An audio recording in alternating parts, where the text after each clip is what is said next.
Heto na ang pinakaaantay na lutong malagkit ng buong sambayan ng Pilipino saan man sa mundo.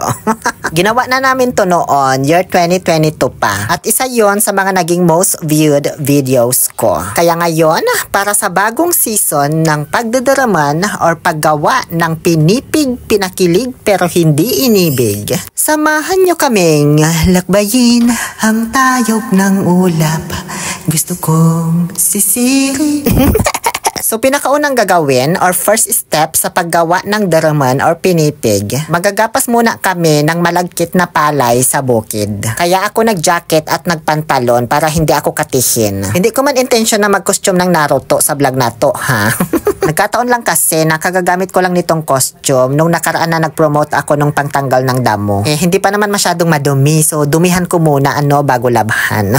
Nagbota rin pala ako kasi kakatapos lang ng malakas na ulan kagabi. So sabi ni tatay medyo maputik daw doon. Papunta na kami doon sa pinagtaniman nila ng malagkit na palay at medyo malayo-layo yung lalakarin, ha. Sa may bandang dulo nila itinanim yung malagkit kasi umbes daw yun, sabi nila. Di ko man alam kung ano ibig sabihin niyang umbes.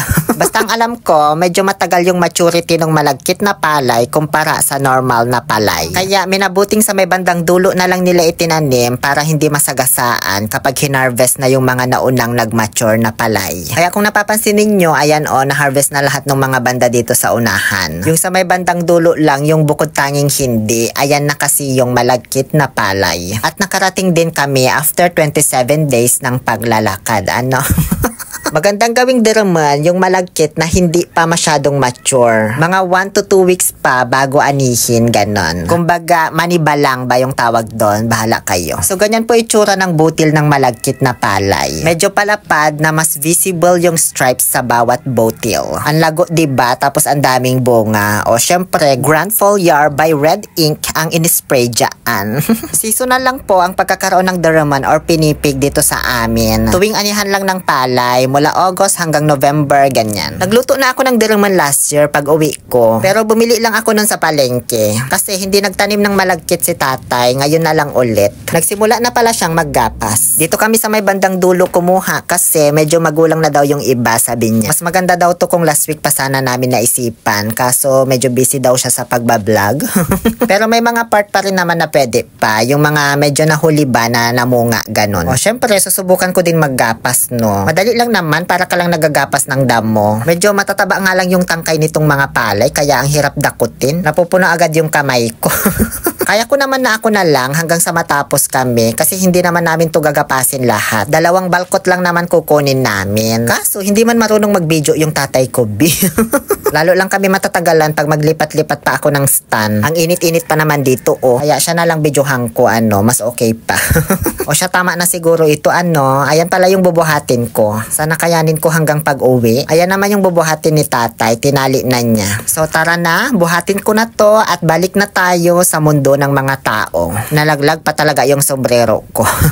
Sa first 100 meters ng paglalakad ko, kayang-kaya naman, parang wala lang, nakakapag-video-video pa nga ako dyan, Kaso mayat-maya, Diyos ko, nangawit na yung balikat ko talaga.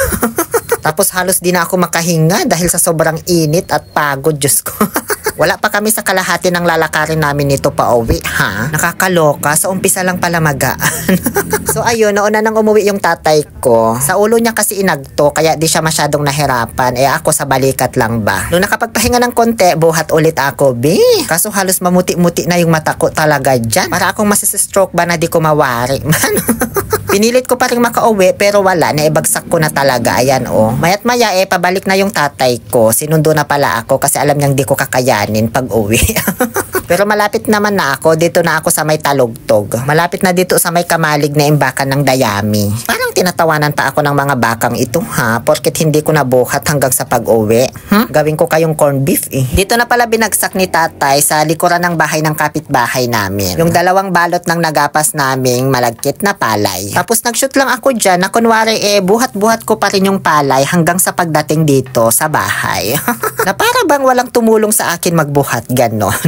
O syempre, vlog ko to. Ako dapat yung magbukang masipag, Ngayon, proceed na tayo sa second step ng pagdadaraman or paggawa ng pinipig. Ito yung pagpapalin dito sa mga ginapas na palay. Tatanggalan lang yan ng mga dahon at tanging tangkay lamang at yung mga butil ang ititira. Para mas maging organized kapag iiguban na or susunugin ba, ganon. Bigyan ko kayo ng isang halimbawa, katulad nito, natapos ko nang linisan dyan yung isang bugkos, kaya inilagay na ng tito ko dyan sa may palanggana na may dahon ng saging. Dyan kasi isa sa roll kapag sinunog na itong mga malagkit mamaya. Bali, ito po yung pinakamadaling step sa paggawa ng pinipig. Kaso, medyo matagal nga lang ito gawin. Dito ako lagi tumutulong nung bata pa ako. Kumbaga, ito yung laging binibigay na toka sa akin ng lolo ko. Noong mga panahong nagdadaraman pa sila. Kaso ngayon, bibihira na talagang may nagdadaraman. Lalo na dito sa barangay namin, parang wala na yata talaga. Tinulungan na pala ako nila Adam at ni tatay ko. Kaso, biglang asikmat yung tatay ko, Tapos bigla namang lumitaw yung lola ko. O, diba? Ang galing, no?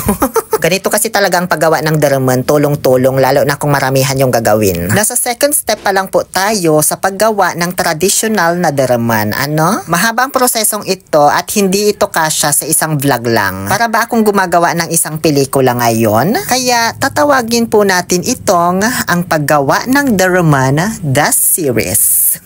Yan at iba pang mga kapanapanabik na kaganapan ang kailangan yung pakatutukan sa mga susunod na araw. Muli, ito po ang inyong Lonely Pill Oliver Castro na nagsasabing, no to toxicity, let's make people happy. Kaya dapat nakafollow ka para updated ka sa susunod na part, ano?